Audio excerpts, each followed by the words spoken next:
Do you know what the universe was like before the Big Bang? Do you know who I am? Do you know who you are?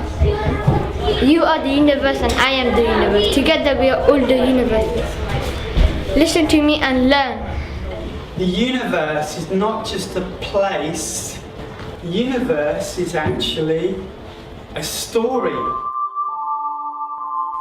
At the beginning, there was silence and no movement. I was incredibly focused. I had a dream about exploding into matter.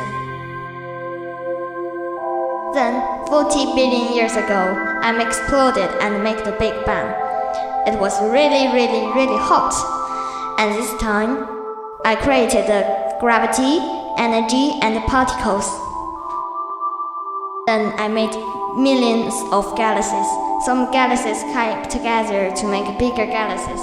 It's a beautiful galaxy world now, and I'm getting cooler. Everything's better than before now. Make the thing called the supernova. It can make another star, and it make more different particles. Then the sun used his dust to make the Earth and another planet. They collect the new particles and the dust and the meteorites to make the Earth. I was really happy with my magnificent creation.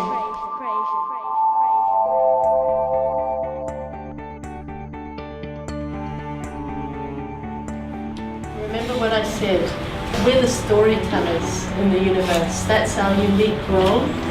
We have to develop new capacities, new abilities to tell the story. So that's why one of the things that we've been doing to develop our capacities, we've been learning how to focus, how to really listen, how to make room for the story, because it's such a big story. The project that we're involved with Global Generation, lots of projects we're involved with because they're on our site, but this particular one is part of a project called the Exploratory Centre. When Jane and I started talking about that, it became clear to us that we could do something much more hands-on, where you kind of make stuff and you get your hands dirty and you get the chance to actually sort of produce something at the end. And so that was always the idea. In my journey of making the Earth, my experience was to have a clear understanding of the vision I was going to portray for everybody else. The creativity and focus allowed bright, colourful explosions to take place and create a perfect balance of inside and out, hot and cold, and fast and slow moving. Large amounts of water, as we know as rain, hit the Earth, allowing a new substance to be formed, soil. Well, because that whole big process, Paul will explain, is still in some ways happening now. During the last ice age, there was 5 kilometres of ice over our heads here. It was that deep with ice. And that weight ground these rocks and produced soil. So most of that is loam, which comes from mountains, but there is some dark material in, and that's organic soil. And that's either worm soil or from the compost. Okay, they're quite tiny, don't get much bigger than this. You get a few bigger, but not generally bigger. See what it's doing there? That's a very clever device to scare big mammals like us. Ooh, I'm a snake, and of course it's not true. Have you heard of clay? Yeah. Okay, where do you get clay from? Sculpture. Yeah, but it's in the ground, isn't it? Before it becomes sculpture stuff. Yeah. Clay tells a story. Clay was formed somewhere between molten earth and birth of bacteria.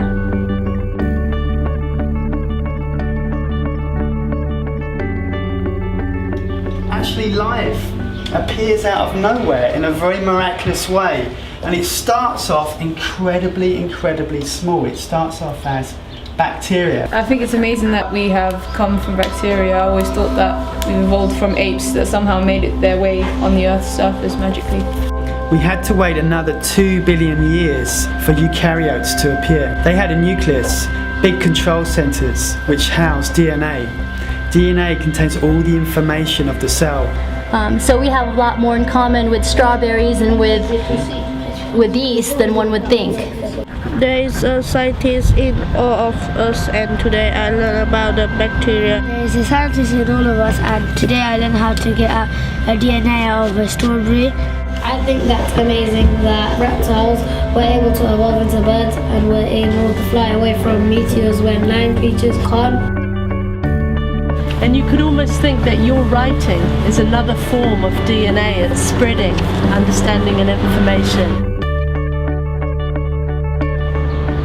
Which obviously, as we found out in our story, people have always come together around fire.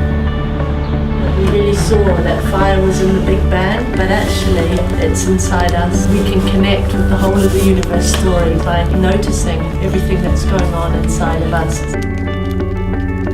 Sometimes fire has sparks and it's like sparks of excitement.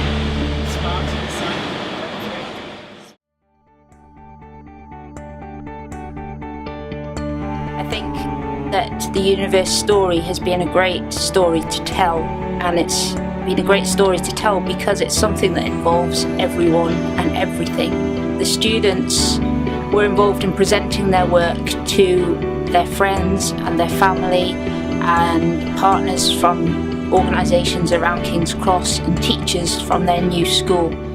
And students who maybe only 2 weeks ago were not confident to stand up and speak in front of others, today stood up and shared their story with a big audience. They were confident, they spoke passionately and with enthusiasm, and it felt like they had been on a real journey and they had really developed themselves as people.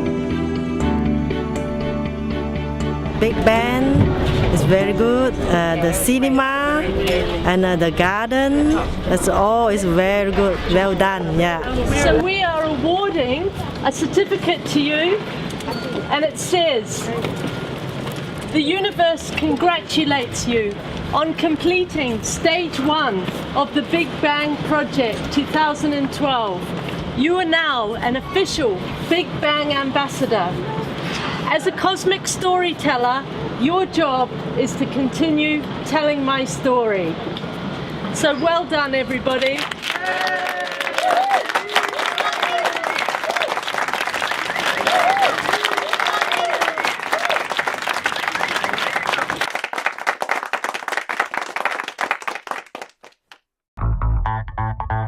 Hello. Sorry about